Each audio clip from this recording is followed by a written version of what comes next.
Hello viewers, online learning প্রোগ্রামে সবাইকে স্বাগতম। আমি আইনুল হক।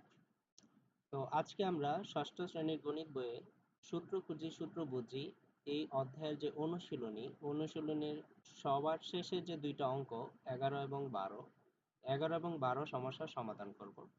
অর্থাৎ আজকের সেশনটা হচ্ছে এই সূত্র খুঁজি সূত্র বুঝি এই সেশনের সবার শেষের পর্ব। তো এই পর্বের এই দুইটা সমস্যার সমাধান করে আমরা এই অধ্যায়টা সমাপ্ত করব। এখন আমরা যদি 11 নম্বর প্রশ্নে যাই, তো এখানে দেওয়া আছে যে কামাল মনে মনে 3 অঙ্ক বিশিষ্ট একটি সংখ্যা ভাবলো। সংখ্যাটি বের করার জন্য শিহাবকে কয়েকটি সংকেত দিল। সংকেতগুলো হচ্ছে এরকম। তো এই প্রশ্নটা হচ্ছে মূলত গোপন সংখ্যার রহস্যভেদ। তো এখানে সংকেতগুলো কি দেওয়া আছে, আমরা সংকেতগুলো পড়ি। সেটা হচ্ছে সংখ্যাটি 1212 এর অর্ধেক অপেক্ষা কম। যেহেতু সংখ্যাটি 1212 এর অর্ধেক অপেক্ষা কম, তাহলে আমরা যদি এভাবে লিখি যে সংখ্যাটি হচ্ছে 1112কে 2 দিয়ে ভাগ করি, তাহলে যে সংখ্যা হবে সেটা থেকে ছোট, অর্থাৎ সংখ্যাটি হবে স্মলার দেন চিহ্ন ব্যবহার করেছি, যেটা ছোট চিহ্ন, যার ডান পাশে যেটা থাকবে সেটা বড় এবং সংখ্যাটি হবে ছোট। তাহলে সংখ্যাটি হচ্ছে 606 থেকে ছোট। অর্থাৎ প্রথম শর্ত থেকে আমরা পাই সংখ্যাটি 100 থেকে বড় কিন্তু 606 থেকে ছোট।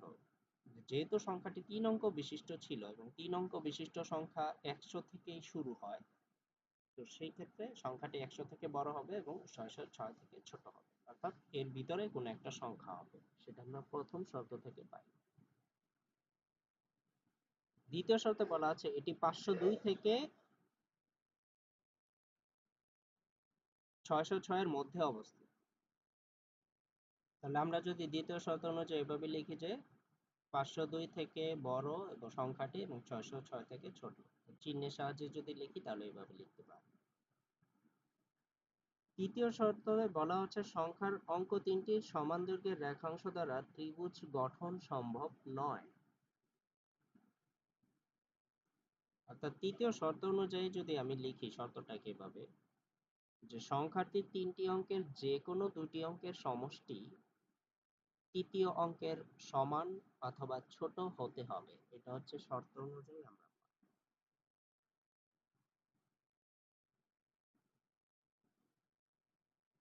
আমি যদি ত্রিভুজের কথা চিন্তা করি, তো একটা ত্রিভুজের ক্ষেত্রে, একটা ত্রিভুজ অঙ্কন করার ক্ষেত্রে বাহুগুলোর যে দৈর্ঘ্য, এই দৈর্ঘ্যের ক্ষেত্রে যে শর্ত থাকে সেই শর্তটা হচ্ছে এটা যে কোনো ত্রিভুজের ক্ষেত্রে প্রযোজ্য। যে কোনো ত্রিভুজের দুইটা বাহুর সমষ্টি অবশ্যই তৃতীয় বাহু থেকে বড় হতে হবে। যদি কোনো ত্রিভুজের তিনটা বাহুর যে কোনো দুইটা বাহুর সমষ্টি তৃতীয় বাহু থেকে বড় না হয়, তাহলে ওই তিনটা বাহু দ্বারা ত্রিভুজ তৈরি করা সম্ভব নয়।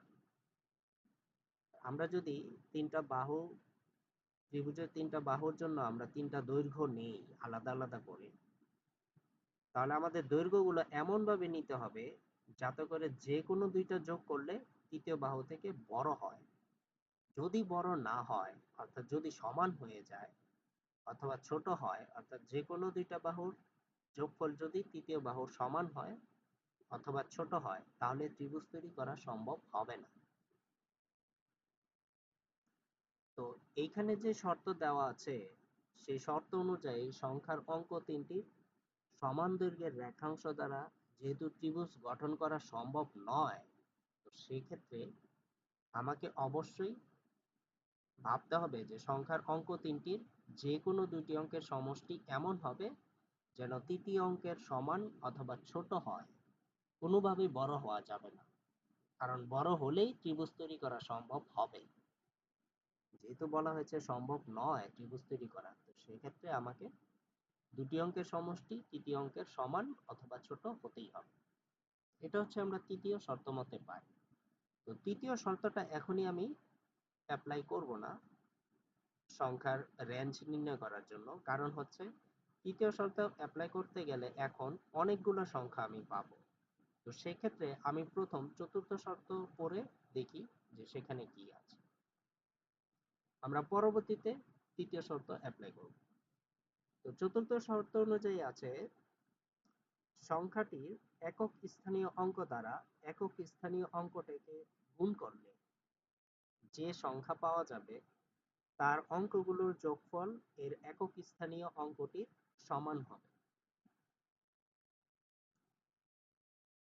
এখন আমরা জানি যে অঙ্ক হচ্ছে ১ থেকে শুরু করে যদি ৯ হয় সার্থক অঙ্ক, তাহলে সেক্ষেত্রে একক স্থানীয় অঙ্ক যদি ১ থেকে ৯ এর বিপরীত হবে, যেটাই হয়, তো সেক্ষেত্রে একক স্থানীয় অঙ্ককে একক স্থানীয় অঙ্ক দিয়েই গুণ করতে হবে। অর্থাৎ যেই সংখ্যাটা একক স্থানীয় অঙ্ক হবে তার বর্গ নির্ণয় করতে হবে। তো বর্গ নির্ণয় করে আমি দেখি ১ কে ১ দিয়ে গুণ করে বর্গ হয় ১, ২ কে ২ দিয়ে গুণ করলে বর্গ হয় ৪। এভাবে বর্গ নির্ণয় করলে যে সংখ্যা পাবো সেটার অঙ্কগুলো আবার যোগ করে দেখতে হবে। তো সেটার অঙ্কগুলো যদি যোগ করতে চাই তাহলে অবশ্যই কমপক্ষে ২ অঙ্কের হতে হবে, অর্থাৎ বর্গটা অবশ্যই ২ অঙ্কের হতে হবে, তা না হলে অঙ্কগুলো যোগ করা যাবে। যেমন ১ কে ১ দিয়ে গুণ করে হয়েছে ১, তাহলে এখানে একটা অঙ্ক বিশিষ্ট সংখ্যা পেয়েছি। ২ কে ২ দিয়ে গুণ করে হয়েছে ৪, যেটা এক অঙ্কের সংখ্যা পেয়েছি ৪। তো শর্ত ছিল যেই অঙ্কটা পাবো, যেই সংখ্যাটা পাবো সেটার অঙ্কগুলো যোগ করলে যাকে বর্গ করেছিলাম তার সমান হবে। যেমন আমি বর্গ পেয়েছি ৪, তো ৪ ২ এর সমান হতে হবে, তাহলে ওই সংখ্যাটা নেওয়া যাবে বা গ্রহণযোগ্য হবে। তো ৪ ২ এর সমান না, এই জন্য ২ বাদ। আর ১ এর ক্ষেত্রে অঙ্কই হচ্ছে একটা, যেহেতু ২ অঙ্ক হতে হবে, তো সেক্ষেত্রে ১ ও বাদ। ৩ এর ক্ষেত্রে যদি দেখি ৩ কে ৩ দিয়ে গুণ করলে ৯ হয়, তো ৯ হচ্ছে ৩ এর সমান না, এই জন্য এটা বাদ। আবার ৯ হচ্ছে এক অঙ্ক বিশিষ্ট সংখ্যা, তো আমাকে অঙ্কগুলোর যোগ করতে হবে। যেহেতু এখানে শর্ত অনুযায়ী তার অঙ্কগুলোর যোগফল বের করতে হবে, তো এখানে অঙ্কই হচ্ছে একটা সংখ্যার মধ্যে, সেক্ষেত্রে এটাকে আমরা বাদ দেব। ৪ থেকে আমরা হিসেবের মধ্যে নেওয়া শুরু করব। যেমন ৪ কে ৪ দিয়ে গুণ করলে ১৬, এবার ১৬ সংখ্যাটার অঙ্ক হচ্ছে দুইটা ১ আর ৬, এই দুইটা যদি যোগ করি তাহলে হচ্ছে ৭। এখন এই দেখতে হবে ৭ কি ৪ এর সমান হয়, তো ৭ ৪ এর সমান না, সেক্ষেত্রে এটা বাদ। ৫ কে ৫ দিয়ে গুণ করলে ২৫ পাই। ২৫ সংখ্যাটার অঙ্ক দুইটা হচ্ছে ২ এবং ৫, যাদেরকে যোগ করলে আমরা ৭ পাই। এখন ৭ কে দেখতে হবে এই সংখ্যাটি যে অঙ্কটাকে আমরা একক স্থানীয় অঙ্ককে একক স্থানীয় অঙ্ক দিয়ে গুণ করেছি, অর্থাৎ যার বর্গ নির্ণয় করেছি তার সমান হয় কিনা। তো ৭ ৫ এর সমান না, এই জন্য এটা বাদ। ৬ কে ৬ দিয়ে গুণ করলে ৩৬ হয়। ৩৬ এর অঙ্ক দুইটা হচ্ছে ৩ এবং ৬, যাদেরকে যোগ করলে ৯ পাওয়া যায়। ৯ ৬ এর সমান না, এই জন্য এটাও বাদ। তেমনি ৭ কে ৭ দিয়ে গুণ করলে ৪৯ পাওয়া যায়। ৪৯ সংখ্যাটার অঙ্ক দুইটা হচ্ছে ৪ এবং ৯, যাদেরকে যোগ করলে আমরা পাই ১৩। এই ১৩ হচ্ছে ৭ এর সমান না, এই জন্য এটাও বাদ। ৮ কে ৮ দিয়ে গুণ করলে ৬৪ হয়। ৬৪ অঙ্ক দুইটার যোগফল হচ্ছে ৬ এবং ৪ এর যোগফল ১০। ১০ ৮ এর সমান না, এই জন্য এটাও বাদ। ৯ এর ক্ষেত্রে আমরা দেখছি ৯ কে ৯ দিয়ে গুণ করলে হয় ৮১। ৮১ অঙ্ক দুইটা হচ্ছে ৮ এবং ১, যাদেরকে যোগ করলে আমরা পাচ্ছি ৯। একমাত্র ৯ এর ক্ষেত্রেই সংখ্যাটির বর্গের যে সংখ্যার অঙ্ক দুইটাকে যোগ করলে আমি ওই সংখ্যাটার সমানই পাচ্ছি। তো আমার চতুর্থ যে শর্ত, সংখ্যাটির একক স্থানীয় অঙ্ক দ্বারা একক স্থানীয় অঙ্কটিকে গুণ করলে যে সংখ্যা পাওয়া যাবে তার অঙ্কগুলোর যোগফল এর একক স্থানীয় অঙ্কটির সমান। তো সেই ক্ষেত্রে চতুর্থ শর্ত অনুযায়ী একমাত্র যে সকল সংখ্যার একক স্থানীয় অঙ্ক নয় সেই সকল সংখ্যাই আমাকে বাছাই করতে হবে। তো এখন ৫০২ থেকে শুরু করে ৬০৬ পর্যন্ত এই সংখ্যাগুলোর মধ্যে যে সকল সংখ্যার একক স্থানীয় অঙ্ক নয় সেই সকল সংখ্যাকে আমি এখন বাছাই করব।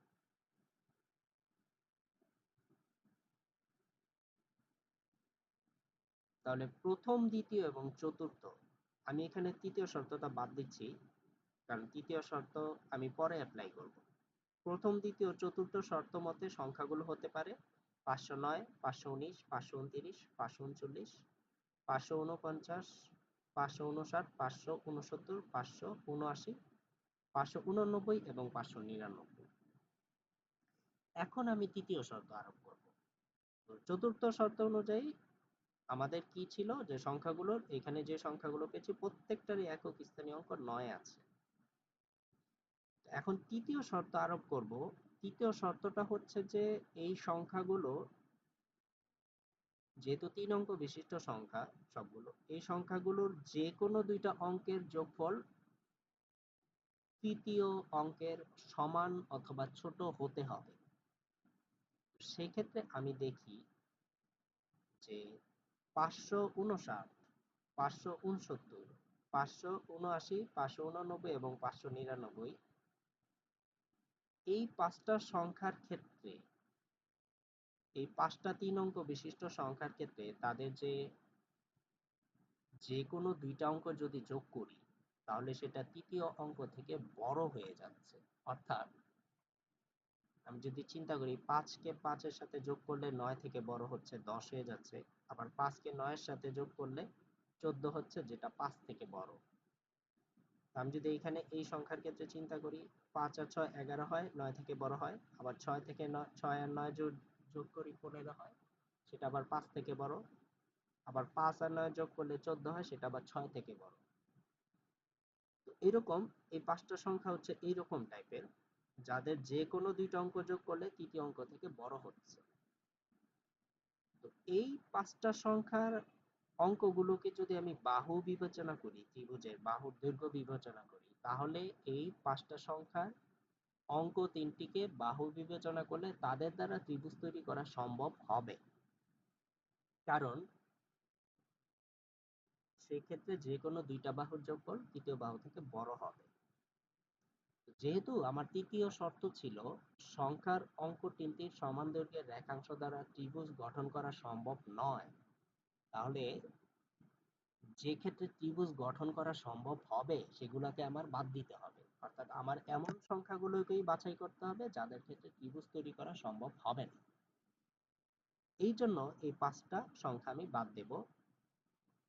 প্রথম, দ্বিতীয়, চতুর্থ শর্ত মতে আমি যে সংখ্যাগুলো পাই এগুলোর মধ্য থেকে আমি এই পাঁচটা সংখ্যা বাদ দেব, তৃতীয় শর্ত আরোপ করি। তাহলে এখন প্রথম চারটা শর্ত যদি আমি আরোপ করি, তাহলে প্রথম চারটি শর্ত অনুযায়ী আমি সংখ্যাগুলো পাচ্ছি 509, 519, 529, 539 এবং 549।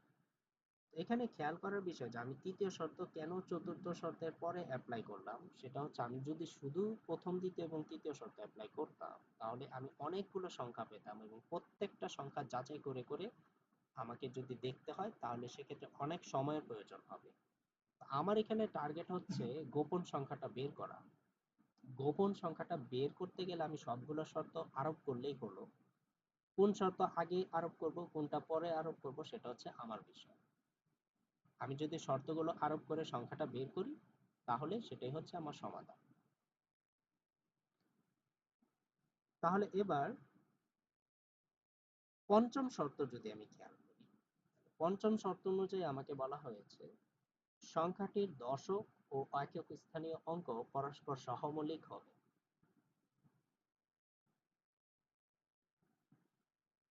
তো সহমৌলিক হচ্ছে যদি দুইটা সংখ্যার মধ্যে এক ছাড়া অন্য কোনো উৎপাদক বা গুণনীয়ক না থাকে তাহলে সংখ্যা দুইটা সহমৌলিক। যেমন আমি যদি এখানে চিন্তা করি 4 এবং 9, এখানে 4 এবং 9 হচ্ছে সহমৌলিক, কারণ হচ্ছে 4 এবং 9 এর মধ্যে কমন ফ্যাক্টর বা সাধারণ গুণনীয়ক শুধু এক আছে। তো সেক্ষেত্রে 4 এবং 9 সহমৌলিক। অর্থাৎ দুইটি সংখ্যা সহমৌলিক হওয়ার শর্ত হচ্ছে তাদের গসাগু এক হতে হবে। যদি দুইটি সংখ্যার গসাগু এক হয় তাহলেই সংখ্যা দুটি সহমৌলিক। এখন আমি যে সংখ্যাগুলো পেয়েছি 509, 519, 529, 539 এবং 549, এই সংখ্যাগুলোর মধ্যে তাদের একক এবং দশক স্থানীয় অঙ্কগুলো সহমৌলিক কিনা সেটা দেখতে হবে। আমি যদি প্রথম 509 এর কথা চিন্তা করি, তো 509 এর ক্ষেত্রে 0 এবং 9 আছে, যেহেতু শূন্যকে কোনো সংখ্যার সহমৌলিক বিবেচনা করা হয় না, অর্থাৎ কোনো সংখ্যার সাথে শূন্য সহমৌলিক কিনা সেটা যাচাই করা হয় না, তো সেক্ষেত্রে 509 আমরা বাদ দিব। 519-এর ক্ষেত্রে 1 এবং 9-এর ক্ষেত্রে বলা যায় তারা সহমৌলিক, কারণ 1 হচ্ছে যে কোনো সংখ্যার সহমৌলিক, অর্থাৎ 1 এবং যে কোনো সংখ্যা পরস্পর সহমৌলিক, কারণ 1 এবং যে কোনো সংখ্যার কমন ফ্যাক্টর বা সাধারণ গুণনীয়ক হচ্ছে 1, তাদের মধ্যে 1 ছাড়া অন্য কোনো সাধারণ গুণনীয়ক নাই, তো সেক্ষেত্রে 519 আমরা গ্রহণ করতে পারি। 529-এর ক্ষেত্রে 2 এবং 9 সহমৌলিক, কারণ 2 ও 9 এর গসাগু হচ্ছে 1। 539-এর ক্ষেত্রে 3 এবং 9 সহমৌলিক না, কারণ হচ্ছে 3 এবং 9 এর মধ্যে 1 ছাড়াও কমন ফ্যাক্টর বা সাধারণ গুণনীয়ক হচ্ছে 3, অর্থাৎ 3 এবং 9 সহমৌলিক না, এই জন্য 539 আমরা বাদ দেব। 549-এর ক্ষেত্রে 4 এবং 9, অর্থাৎ একক স্থানীয় অঙ্ক 9 এবং দশক স্থানীয় অঙ্ক 4, তারা পরস্পর সহমৌলিক, আমরা একটু আগেই আলোচনা করেছি, সেক্ষেত্রে 549 আমরা গ্রহণ করব। তাহলে এই সংখ্যাগুলোর মধ্যে একক স্থানীয় অঙ্ক এবং দশক স্থানীয় অঙ্ক বিবেচনা করলে তারা সহমৌলিক কিনা, তাহলে সেক্ষেত্রে আমাদের বাদ যাচ্ছে 539 এবং 509। তাহলে বাকি তিনটা সংখ্যা আমরা পেয়ে যাচ্ছি, সেগুলো হচ্ছে 519, 529 এবং 549। তাহলে আমাদের এই সবগুলো শর্ত যদি আমি আরোপ করি, 5টা শর্ত, তাহলে আমার এই গোপন সংখ্যাটি আমি পেয়ে যাচ্ছি, সেটা হতে পারে 519, 529 অথবা 549। তাহলে এই হচ্ছে আমাদের 11 নং প্রশ্নের সমাধান। এবার আমরা 12 নম্বর প্রশ্নে চলে যাব। 12 নম্বর প্রশ্নে আছে, এখানে একটা উদ্দীপকের চিত্র দেয়া আছে। তো এখানে বলা আছে চিত্রের ছবিতে নিচে সবচেয়ে নিচের স্তরে কতটি কমলা আছে। তো নিচের এটাকে যদি আমরা একটা স্তর বিবেচনা করি, তাহলে এখানে এর উপরে একটা স্তর এবং তারপর আরেকটা স্তর এবং সবার উপরে একটা যখন আছে কমলা সেটা একটা স্তর, অর্থাৎ এখানে 4টা স্তর বিবেচনা করা যায়। প্রত্যেকটা স্তরের মধ্যে আবার সারি বিবেচনা করা যায়, যেমন এটা একটা সারি, এইটা বরাবর পিছনে যেগুলো আছে সেগুলো একটা সারি, এটা একটা সারি, এটা একটা সারি। তাহলে এখন প্রথম প্রশ্ন অনুযায়ী আমি যদি চিত্রটা এইভাবে চিন্তা করি, তাহলে নিচের স্তরে সারি আছে হচ্ছে 4টি। এই প্রত্যেকটা সারিকে যদি আমি এভাবে চিহ্নিত করি, যে প্রথম সারিতে, এটাকে আমি একটু বড় করে নিচ্ছি,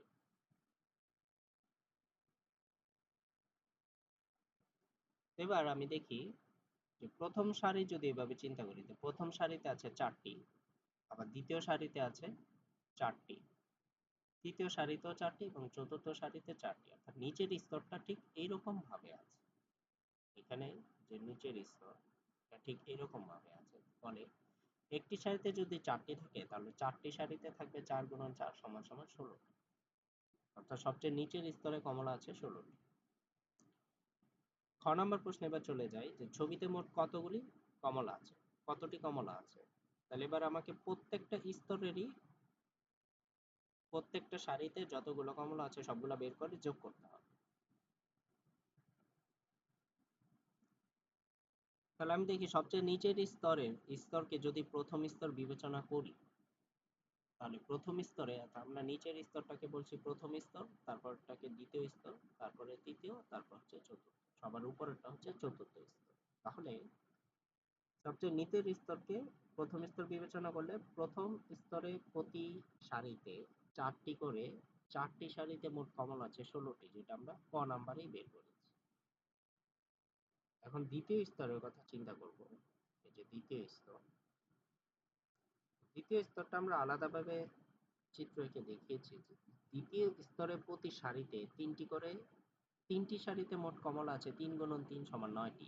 দ্বিতীয় স্তরে সারি হচ্ছে 3টি, প্রত্যেকটা সারিতে 3টি করে কমলা আছে, তো সেক্ষেত্রে মোট কমলা হচ্ছে দ্বিতীয় স্তরে 9টি।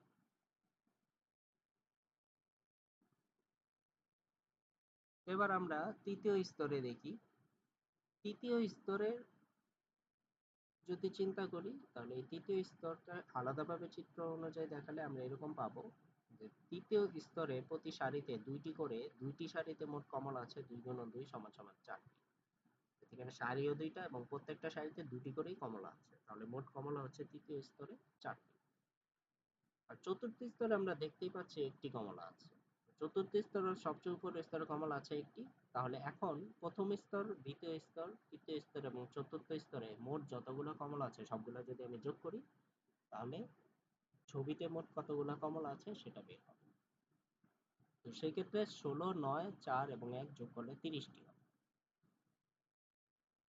তো অনেকে আবার এরকম মনে করতে পারে যে ছবিতে মোট কতগুলি কমলা আছে, যে ছবিতে যতগুলো দেখা যাচ্ছে ততগুলো যোগ করে বের করে দিলাম, কিন্তু সেটা সঠিক অ্যান্সার হবে না। আমাকে বিবেচনা করতে হবে যে ছবির উপরে যে কমলাগুলো আছে এগুলা তো এইভাবে থাকার কথা না, নিশ্চয়ই এটার পিছনে এবং নিচে আরো কমলা আছে। তো সেই ক্ষেত্রে আমাকে প্রত্যেকটা স্তরের প্রত্যেকটা সারিতে মোট কমলার সংখ্যা হিসেব করে তারপরে বের করতে হবে। তো সেক্ষেত্রে আমার মোট কমলা আছে 30টি। তারপরে এখানে বলা হচ্ছে গ নাম্বারে, তুমি কি আর কোনো ফল বা সবজি এভাবে দোকানে সাজানো দেখেছো? এরকম আরো কিছু উদাহরণ খুঁজে বের করো বা ছবি আঁকো। তো সেক্ষেত্রে আমরা এরকম এক্সাম্পল আমরা রাস্তাঘাটে বিভিন্ন ফলের দোকানে বা অন্যান্য দোকানে আমরা দেখি। সেক্ষেত্রে আমরা একটা এক্সাম্পল এইভাবে তৈরি করেছি, যেখানে বাক্সে ভরা খেজুর যদি আমরা এরকম ভাবে চিত্রিত করি, তো এইভাবে আমরা দেখতে পাই যে এভাবে সাজানো থাকে। তো সেটা যার যার ক্ষেত্রে ভিন্ন ভিন্ন হতে পারে। যে যেভাবে আঁকতে পারে সেভাবে আঁকলেই হবে। শুধুমাত্র এরকম শেপ বা এরকম ধরন বা প্যাটার্ন যদি থাকে তাহলেই এই প্রশ্নের উত্তর হয়ে যাবে।